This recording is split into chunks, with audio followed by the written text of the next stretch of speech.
चलो दोस्तों, एक बात कहें, शायद ये बातें पर सबके लिए लागू नहीं होती है, पहले बता देते हैं, क्योंकि दुनिया में सभी लोग एक जैसे नहीं होते हैं। इस दुनिया में कह सकते हैं कि विभिन्न विभिन्न प्रकार के लोग रहते हैं, है ना। बहुत लोगों में अच्छाई भी है, बहुत लोगों में बुराई। जैसे कि हमारे हाथ की पांचों उंगलियां बराबर नहीं होती, ठीक वैसे ही घर में हर कोई एक जैसा नहीं हो सकता है। अब आप सोचोगे हम क्यों बोल रहे हैं, है ना। इसलिए कि आजकल जब हम फेसबुक पर या किसी भी सोशल मीडिया पर जाते हैं तो अधिकांशतः लोग होता है जो या तो अपने घर की बात, जैसे कि सास बुरी है या बहू बुरी होती है, हर घर में अधिकांशतः लोग ऐसा ही होता है। पर एक बात बताइए, ऐसा क्यों होता है? क्यों होता है?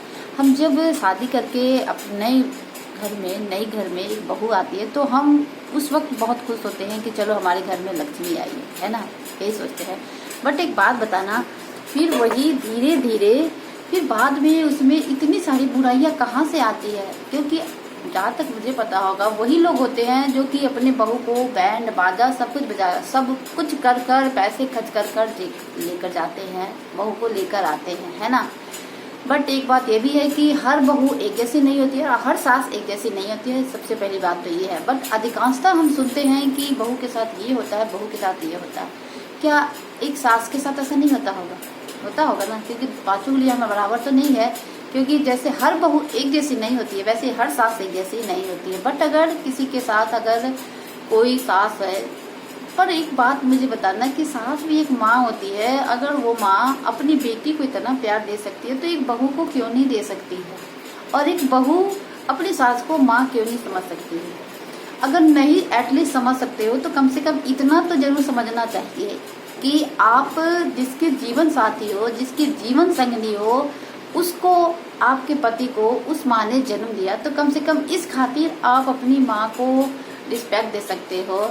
और वही माँ को ये बात समझना चाहिए कि वो जो जीवन संगनी है वो मेरे बेटे की है, जो जीवन अर्धांगिनी है, जो मेरा वंश बढ़ाएगी।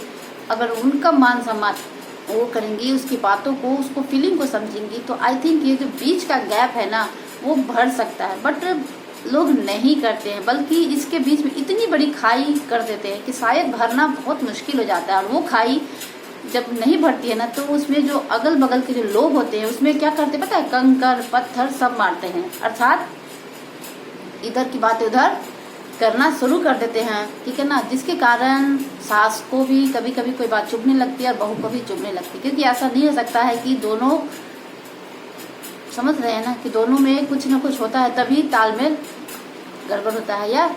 इसलिए सबसे अच्छा है, अगर आपके बीच में कोई प्रॉब्लम है, कोई कुछ है, तो आप अपनी बातों को घर में रख कर उस बात को सॉल्व करिए। उसको आप कोशिश करिए कि आगे घर के बाहर ना जाए। क्योंकि पता है, घर के बाहर अगर आपके बाहर जाती है ना, या आपकी सास की बात जाती है या आपकी बहू की बात जाएगी, तो पता है बुराई तो आपको क्या अच्छा लगेगा? आप एक मान लो आप सामने बैठे हो और आपके सामने आपकी बहू की बुराई चल रही है, तो हो सकता है कि आपको एक समय तो अच्छा लगेगा, आप उसके हाँ में हाँ मिलाओगे। पर एक बात सोचना कि अगर आप भी एक माँ हो, आपने भी एक बेटा है या बेटी है, जो भी हो, तो कल को आपके साथ वही होता है। क्योंकि कहते हैं ना, ये यूनिवर्स वापस तो देता ही देता है, क्योंकि हम जैसा करेंगे वैसा ही होगा। इसलिए अगर एक सास बहू के साथ बुरा बर्ताव करती है या बहू अपनी सास के साथ बुरा बर्ताव करती है, तो ये निश्चित मान कर चलिए कि वापस आपको मिलेगा। क्योंकि सृष्टि घूम फिर कर वापस देती ही देती है, ये तो तय है, ठीक है ना। इसलिए कभी भी हमें ये नहीं सोचना, अगर मान लो सास बोलती है या बहू बोलती है सास को, या सास बोलती है, जो भी हो, तो हम अगर इतना सा अगर थोड़ी सी सोच रखेंगे ना कि ठीक है, मान लो वो बोलती है सास, ठीक है ना, तो अगर हम चाहेंगे तो जो बीच की दूरी है ना वो दूर हो सकती है। इसके लिए एक सास ही नहीं कर सकती, बल्कि दोनों इंसानों को पहल करना पड़ेगा, है ना। क्योंकि आप जब तक एक दूसरे को नहीं समझोगे, एक दूसरे को सपोर्ट नहीं करोगे ना, तो कुछ नहीं होगा। क्योंकि घर में सबसे ज़्यादा अगर कोई रहता है तो सास और बहू साथ रहते हैं। अगर ये दोनों मिलकर अगर चाहें तो घर हंसता खिलखिलाता रह सकता। अगर ना चाहिए दोनों, तो घर में महाभारत होने में समय नहीं लगता, ये तो तय है ना।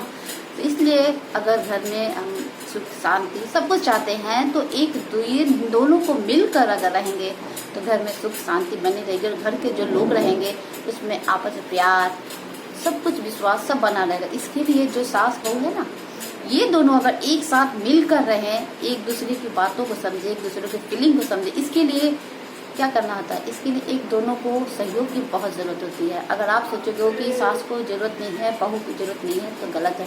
बल्कि साथ मिलकर चलने में क्या प्रॉब्लम है। हम अपनी बेटी को सपोर्ट करते हैं तो सास को नहीं कर सकते हैं, कर सकते हैं ना।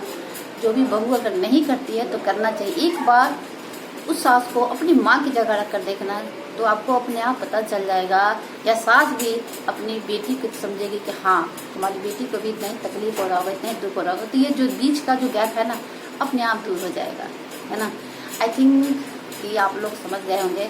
और यदि किसी को हमारी बातें बुरी लगी तो हम क्षमा चाहते हैं, हमें, बट मुझे लगा इसलिए मैंने शेयर किया, क्योंकि ये जो रिश्ता होता है ना सास बहू का, बहुत ही नाजुक होता है। इसमें थोड़ी झगड़े भी होते हैं, थोड़ी टकरार भी होती है, पर मज़ा भी बहुत आता है।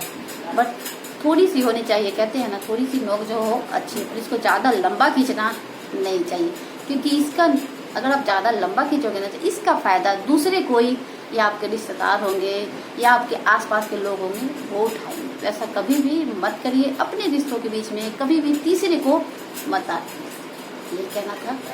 और यदि वीडियो अच्छा लगे तो लाइक शेयर सब्सक्राइब जरूर करिएगा। और यदि किसी को दिल दुखे तो हम क्षमा चाहते हैं। And thank you so much.